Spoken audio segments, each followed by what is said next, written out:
संत श्रोमणी आचार्य गुरु 108 विद्यासागर जी महाराज की जय। आचार्य श्री उदार सागर जी महाराज की जय। मुनि पुंगव गुरुवर 108 सुधा सागर जी महाराज की जय। समस्त मुनि संघ की जय। हम जिन धर्म प्रवेशिका का दूसरा भाग पढ़ रहे हैं उसमें पाठ 4 सम्यक दर्शन वाले पाठ को हम समझ रहे हैं। हमने अभी तक जाना कि सम्यक दर्शन के जो 8 अंग होते हैं उन 8 अंगों में हमने 4 अंगों को बड़े विस्तार के साथ समझा और उनमें कौन प्रसिद्ध हुआ और उनने कैसी प्रसिद्धि भी और अपने जीवन में कैसे अंग लाए। आज हम उसी क्रम में आगे बढ़ते हुए अपन 5वां अंग निसंकित के बारे में हमने समझ लिया। शंका नहीं करना, निकांक्षित हमें किसी प्रकार की सांसारिक सुख की वांछा नहीं करना, निर्विचिकित्सा ग्लानि नहीं करना और अमूढ़ दृष्टि हमें किसी प्रकार की मूढ़ता में नहीं पड़ना। अब है उपगूहन अंग। हम आज सम्यक दर्शन के 5वें अंग को जानते हैं, वो है उपगूहन अंग। क्या कहलाता है उपगूहन अंग? अपने गुण और पर के दोषों को प्रकट नहीं करना। अपने जो गुण हैं उन गुणों को प्रकट नहीं करना और दूसरों के दोषों को प्रकट नहीं करना तथा अपने धर्म को बढ़ाना उपगूहन अंग कहलाता है। कहते हैं कि ये उपगूहन अंग अपने गुणों को तो नहीं बताना। आजकल गुणों का व्याख्यान बहुत होता है और दूसरों के अगर गुण कोई बुराई कर रहा हो तो जितना रस संसार के किसी रस में नहीं आता उससे ज़्यादा रस तो इसमें अपन को आता है दूसरों की परनिंदा में। तो ये नहीं करना, ये उपगूहन ये सम्यक दृष्टि का एक लक्षण है, उसको नहीं करना। ठीक। अब इस अंग में जिनेंद्र भक्त नाम के सेठ प्रसिद्ध हुए, जानते हैं उनके बारे में। कैसा थे? किसी नगर में जिनेंद्र भक्त नाम के एक सेठ निवास करते थे। उनने अपने महल के ऊपर पार्श्वनाथ भगवान की प्रतिमा पर वैडूर मणिमय, वैडूर मणि होती है ना, वैडूर मणिमय अमूल्य छत्र लगवाया था। इसी नगर में एक चोर के मन में छत्र चुराने का विचार आया। वह क्षुल्लक का रूप बनाकर जिनेंद्र भक्त सेठ के नगर में पहुंच गया और सेठ ने क्षुल्लक को अच्छी तरह अभिवादन कर, देखो ठगने के लिए, संसार को ठगने के लिए मैंने बैराग को धारण, ऐसा कभी नहीं करना। उसने क्षुल्लक का रूप बनाया चोर ने और पहुंच गया। क्षुल्लक का अच्छी तरह अभिवादन कर सेठ अपने मंदिर में उनको क्षुल्लक जी को रुकवा दिया। एक दिन क्षुल्लक ने से पूछकर सेठ यात्रा के लिए निकल पड़े। सेठ जी यात्रा के लिए निकट पड़े, मैं आप मंदिर की देख रेख करना, मैं यात्रा करके आता हूँ। उसी रात्रि का अवसर पाकर जिस दिन सेठ यात्रा पर गए, चोर क्षुल्लक ने वैडूर मणि से युक्त छत्र को चुरा लिया और फिर भागना चाहा, भागा। परंतु मणि के तेज से, वो मणि चमक रही थी, वैडूर की जो मणि थी, वहां यह बात छुपा ना सकी। पहरेदार ने उसका पीछा कर लिया, वो मणि चमक रही थी इसलिए वो देख लिया पहरेदार ने और भागे। क्षुल्लक भागते भागते जिनेंद्र भक्त सेठ की शरण में पहुंच गया। सेठ जी की शरण में पहुंच गया, भागा, सब पीछा कर रहे थे तो क्या करे, तो सेठ जी की शरण उसने सारा वृत्तांत कह सुनाया कि मैंने ऐसा ऐसा किया, मैं चोर हूं और ऐसा। उसने कहा मेरी रक्षा करो सेठ जी। पहरेदारों का कल कल शब्द सुनकर सेठ जी ने सभी पहरेदारों से कहा कि तुम लोगों ने यह अच्छा नहीं किया, तुम लोग क्यों इन क्षुल्लक जी के पीछे भाग रहे हो? क्षुल्लक जी को चोर समझ लिया, यह छत्र मैंने ही मंगवा लिया। तुम लोगों ने क्षुल्लक जी को चोर समझ लिया। ये छत्र क्षुल्लक जी चुरा के नहीं भाग रहे थे, मैंने मंगवाया था। मैंने कहा था कि ये मणि और ये छत्र यहाँ लेकर आओ। इस प्रकार जिनेंद्र भक्त सेठ ने क्षुल्लक की गलती को छुपा लिया। इस कारण जिनेंद्र भक्त सेठ उपगूहन अंग में प्रसिद्ध हुआ। सोचो इतनी बड़ी, अपनी तो कोई इतनी चीज चुरा ले, पेन चुरा ले, पेंसिल चुरा ले और कोई तो अपन उसके पूरे में गुरगा, अरे उसके यहाँ मिला मेरा ही वस्तु। कितनी बड़ी बात, वैडूर की मणि और छत्र लेकर, लेकिन धर्म की अप्रमाणना ना हो, दूसरों को दोष हमारे मुंह से ना बताए जाए, इसलिए उन्होंने उसको लिया। ऐसे वो जिनेंद्र भक्त सेठ जो कि उपगूहन अंग में प्रसिद्ध है। अब अगला अंग है 6वां स्थितिकरण अंग। स्थितिकरण अंग क्या कहलाता है? स्थिति माने पुनः, करण माने कर देना। सत्य मार्ग से किसी कारणवश, कोई अच्छे मार्ग पर लगा था सत्य मार्ग पर और किसी कारणवश वो विचलित हुए, प्राणियों को पुनः धर्म मार्ग में स्थित कर देना।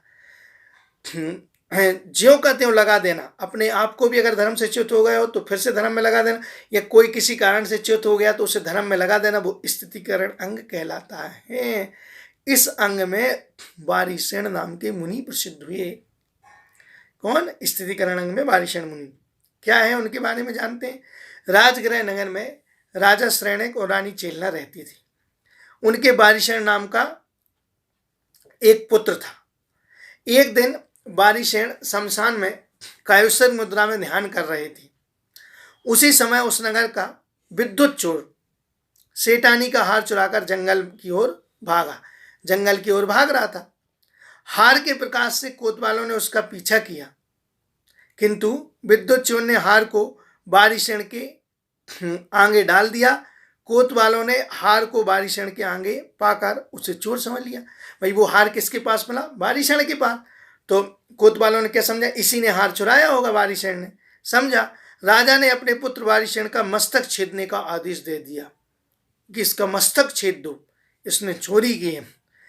और जैसे ही चंडाल ने वारिसेन का मस्तक काटने के लिए तलवार चलाई, तपस्या के प्रभाव से वह उसके गले में फूल की माला बन गई। सोचो, तलवार चलाई और धर्म के प्रभाव से, सत्यता के प्रभाव से वो क्या बन गई? फूल की माला बन गई। राजा ने क्षमा याचना की, परंतु इस प्रसंग से वारिसेन को वैराग हो गया। देखो संसार की विचित्रता। मेरा पिता मुझे मस्तक छेदने के लिए, उसको वैराग हो गया और उन्होंने जैनेश्वरी दीक्षा अंगीकार कर ली। एक दिन वारिसेन मुनि को राजा श्रेणक के मंत्री पुत्र पुष्पडाल ने पड़गाहन किया। मंत्री के पुत्र पुष्पडाल ने पड़गाहन किया। चर्या कराने के बाद वह मुनि वारिसेन के साथ चला गया। मुनि वारिसेन ने उसे वैराग से भरकर दीक्षा प्रदान कर दी। पुष्पडाल को दीक्षा दे दी। मुनि वारिसेन और पुष्पडाल दोनों 12 वर्ष तक तपस्या कर भगवान वर्धमान स्वामी के समूह में पहुंचे। वहां पर देवों द्वारा गाया जा रहा था।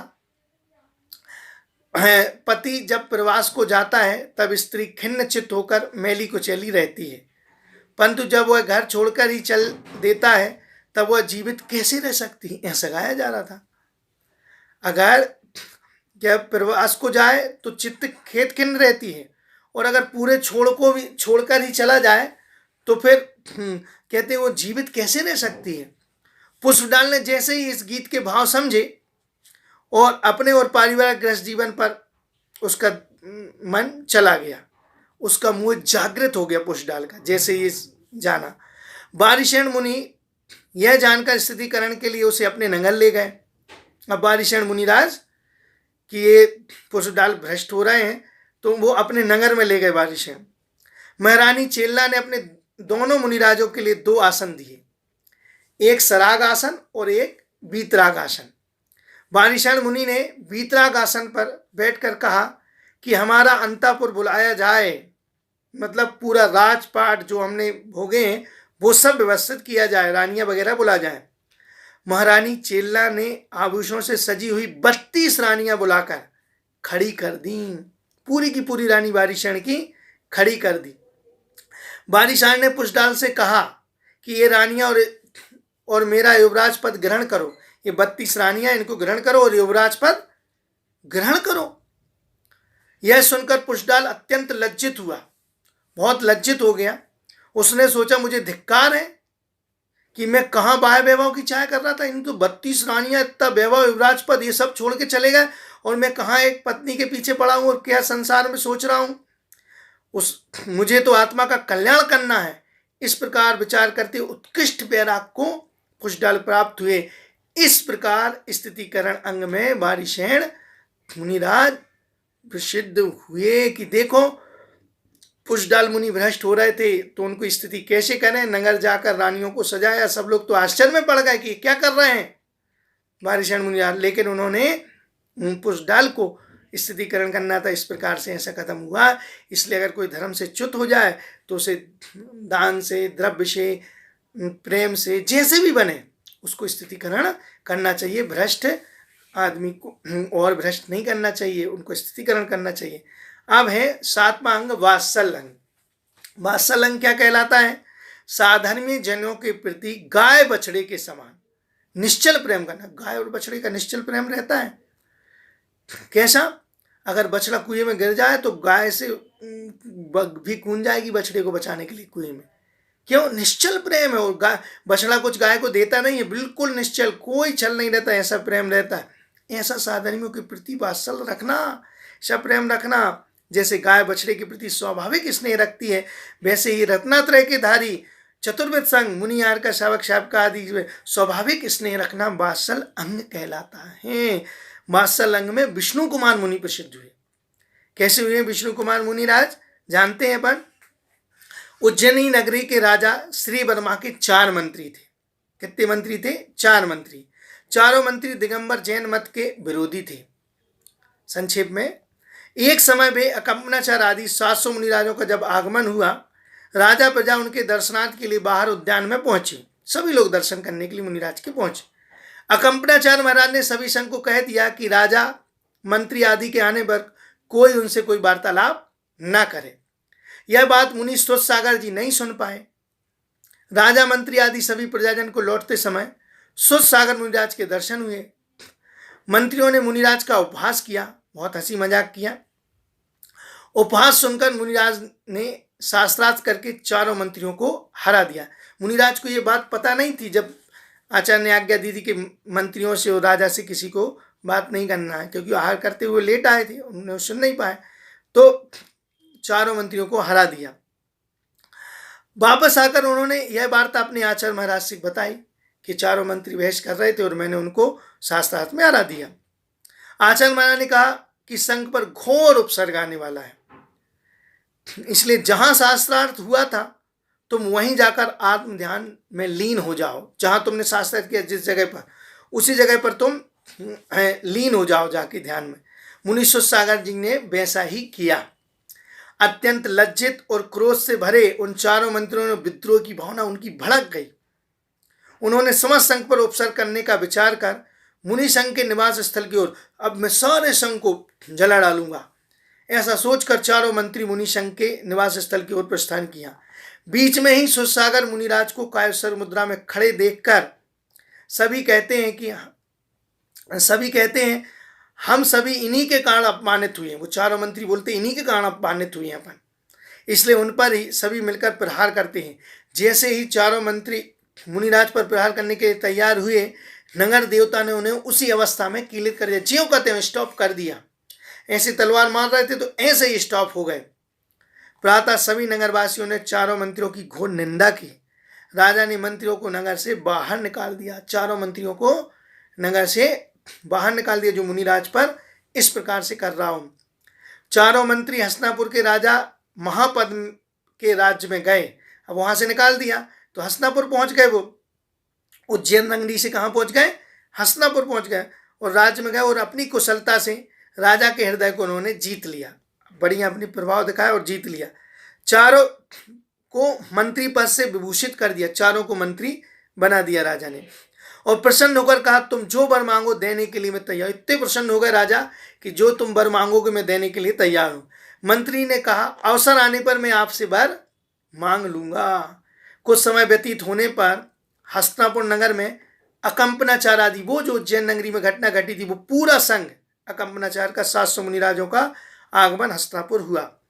मंत्रियों ने जान लिया कि इन मुनिराज के कारण ही ये इन मुनिराजों के उपासक हैं। इस अवसर को मंत्रियों ने राजा महापद्म से 7 दिन के लिए अपना राज्य, मतलब वर जो दिया था ना राजा ने, उसमें कहा कि 7 दिन के लिए हम लोग राजा बनेंगे, आप हमें 7 दिन के लिए राज्य दे दीजिए। राज्य मांगा। राज्य पाकर मुनिराजों पर खूब उपसर्ग करना, जैसे ही राज्य मिला घोर उपसर्ग करना चालू कर दिया। तदनंतर श्रवण नक्षत्र को देखकर तपस्चरण में संलग्न किसी दिगंबर मुनिराज ने अपने अवधि ज्ञान से जाना कि हस्तिनापुर नगर में मुनिराजों पर घोर उपसर्ग हो रहा है। उन्होंने पुष्पधर नामक विद्याधर क्षुल्लक से कहा कि जाओ, धरणीधर पर्वत पर विक्रयधारी विष्णु कुमार मुनिराज विराजमान है। धरणीधर पर्वत पर क्षुल्लक जी से कहा कि जाओ, वहां पर रिद्धिधारी विष्णु कुमार मुनिराज धरणीधर पर्वत पर विराजमान है। वे इस उपसर्ग को दूर करने में समर्थ हैं, वे इस उपसर्ग को दूर कर सकते हैं। विद्याधर क्षुल्लक ने विष्णु कुमार मुनिराज के पास जाकर सारा वृत्तांत कह सुनाया। विष्णु कुमार मुनिराज को सारा वृत्तांत बता दिया क्षुल्लक जी ने। विष्णु कुमार मुनिराज अपनी विक्रिया से एक बौने ब्राह्मण, ठिगने ब्राह्मण, छोटे से ब्राह्मण का रूप बनाकर राजा बलि के राज्य में पहुंच गए। राजा बलि ने जैसे ही ब्राह्मण को देखा उनका आदर सत्कार करते हुए कहा, हे बटुक, छोटे से तो दिख रहे थे, बोले हे बटुक, हे ब्राह्मण, आप मांगो, क्या चाहेंगे? बटुक ने कहा, मात्र 3 कदम भूमि, बस, हमें कुछ नहीं चाहिए, 3 कदम भूमि। बलि ने स्वीकृति प्रदान कर दी, नाप लो 3 कदम भूमि, जहां की चाहिए वहां की ले लो। विष्णु कुमार मुनिराज ने अपना बड़ा रूप बनाकर, वो इतना विशाल पर्वत के बराबर रूप बनाकर पहला कदम मेरु पर्वत पर रखा। मेरु पर्वत पर पहला कदम रखा, दूसरा कदम मानुषोत्तर पर्वत पर रखा और तीसरा कदम बलि की पीठ पर रखा। बलि को दिगंबर जैन धर्म और दिगंबर मुनियों की महिमा को समझने में फिर देर नहीं लगी कि ये तो बहुत महान तपस्वी और महान कार्य को करने वाले हैं। उसने तुरंत ही मुनिराजों का उपसर्ग दूर किया, मुनिराजों से क्षमा याचना की। इस प्रकार विष्णु कुमार मुनिराज ने अकंपनाचार आदि 7 मुनिराजों की रक्षा करके वात्सल्य का एक अनूठा उदाहरण प्रसिद्ध हुआ। उस दिन से रक्षाबंधन पर भी प्रारंभ हुआ। इस प्रकार से ऐसा होना चाहिए, अपन को रक्षा करके वात्सल्य, ऐसा वात्सल्य होना चाहिए, निस्वार्थ, किसी से किसी का कोई लेना देना नहीं, लेकिन सबने सबकी रक्षा की। और अंतिम अंग है सम्यक दर्शन का प्रभावना अंग। जैन धर्म की महिमा का प्रचार प्रसार करना, अज्ञान के अंधकार का नाश करना, ये है प्रभावना अंग। इस अंग में वज्रकुमार मुनि प्रसिद्ध हुए। जैसे बन सके जिन धर्म के अपने कारण, कहते हैं आचार्य भगवान लोग कहते हैं, कम से कम प्रभावना कर सको ना कर सको, लेकिन अपने द्वारा जिन धर्म की अप्रभावना नहीं होना चाहिए। ठीक, प्रभावना अंग के बारे में जानते हैं। किसी 8वीं में एक विद्याधर को एक बालक मिला। बालक का नाम विद्याधर ने वज्र कुमार रखा। एक दिन वज्र कुमार ने पूछा, तात, मैंने सुना है कि मेरा पिता और कोई है, कृपया मुझे पिता का परिचय प्रदान करें। तात ने सारा वृत्तांत सुनकर बेटा बैराग से भर गया, पूरा वृत्तांत जाना और जैनेश्वरी दीक्षा धारण कर ली। मथुरा नगरी में पूतिगंध राजा राज करता था। कौन सा राजा? पूतिगंध राजा राज करता। उसकी रानी का नाम उर्मिला था। उर्मिला सम्यक दृष्टि तथा जिन धर्म की प्रभावना हमेशा लीन रहती थी। वह प्रतिवर्ष अष्टांगा पर्व में 3 बार जिनेन्द्र भगवान की रथ यात्रा निकालती थी। इसी नगर में सागर दत्त सेठ और समुद्र दत्ता नाम की सेठानी निवास करती थी। उनकी दरिद्रता नाम की एक पुत्री थी। पिता के मरण होने पर दरिद्रा गरीबी से जीवन जीने लगी। एक बार दिगंबर मुनिराज की दृष्टि दरिद्रता पर पड़ी। उन्होंने कहा, यह नगर की राजा की पटरानी बनेगी। भिक्षा के लिए भ्रमण करते बौद्ध साधु ने मुनिराज के वचन सुनकर विचार किया, मुनिराज के वचन अन्यथा नहीं होते। इसलिए बुद्ध साधु दरिद्रा को अपने साथ बिहार में ले गए कि ये राजा की रानी बनेगी। कैसे बनेगी? और दिगंबर मुनिराज ने बोला, इनके वचन कभी अन्यथा नहीं होते, और उसका अच्छे से वो पालन पोषण उन्होंने किया। एक समय विरह अवस्था को प्राप्त झूला पर झूल रही दरिद्रता पर जैसे ही राजा की दृष्टि पड़ी, राजा विह्वल उठा। ऐसे विह्वल, उसने देखा दरिद्रता नाम की उस कन्या को और वो विह्वल उठा। मंत्री ने जाकर बौद्ध भिक्षु से कहा, यह बेटी आप हमारे राजा को भेंट कर दें। भिक्षु ने कहा, यदि तुम्हारे राजा हमारे धर्म को स्वीकार कर लें तो मैं बेटी का विवाह राजा से कर दूंगा। राजा ने यह बात स्वीकार कर ली और दरिद्रता को अपनी पटरानी बना लिया। अष्टांगा पर्व पर उर्मिला ने रथ यात्रा की तैयारी की। रथ यात्रा निकाली वो उर्मिला जो थी, जिसे देखकर पटरानी ने राजा से कहा, मेरा रथ नगर में पहले घूमेगा। राजा ने स्वीकृति प्रदान कर दी, लेकिन उर्मिला ने कहा, यदि जिनेन्द्र भगवान का रथ पहले नहीं घूमेगा तो मैं अन्न जल का त्याग कर दूंगी। सबसे पहले जिनेन्द्र भगवान का रथ घूमना चाहिए, पटरानी का नहीं तो मैं अन्न जल का त्याग कर दूंगी। सभी लोग इस अवसर पर वज्रकुमार मुनि के पास पहुंचे कि क्या किया जाए। मुनिराज ने सभी को कहा, प्रतिज्ञा पर अरुण उमला को रथ आगे चलना चाहिए। भाई प्रतिज्ञा जिसकी है उसको रथ आगे चलना चाहिए। मुनिराज के आदेश से सभी ने मिलकर जिनेंद्र भगवान के रथ को आगे बढ़ाया। सभी बुद्ध भिक्षु भी जिन शासन की इस प्रभावना को देखकर जैन धर्म के प्रति आस्थावान, जितने बहुत भिक्षु थे, ये प्रभावना देखकर सभी जिनेंद्र भगवान की उस पर आस्थावान हो गए। इस प्रकार प्रभावना अंग्र में वज्र कुमार मुनि प्रसिद्ध हुए, जिन्होंने जिनेंद्र धर्म की इतनी बड़ी प्रभावना की। हमें भी अपनी धर्म की प्रभावना जैसे बन सके, महावीर जयंती पर जुलूस निकलता उसमें सम्मिलित हो, कोई मुनिराज आते हैं उनकी सेवा शुश्रूषा करके, कोई धर्म की रैली निकलती है, जैसे भी बन सके मीडिया के माध्यम से धर्म का प्रचार प्रसार जैसे भी हो सके वैसा करना चाहिए, ताकि ये सम्यक दर्शन के अंग हमारे जीवन में आए और हम अपनी आत्मा का कल्याण कर सकें। इस प्रकार से हमने 8 अंग के बारे में जाना। शेष विषय हम आगामी दिनों में जानेंगे। आज इतना ही। द्वादशांग जिनवाणी माता की जय।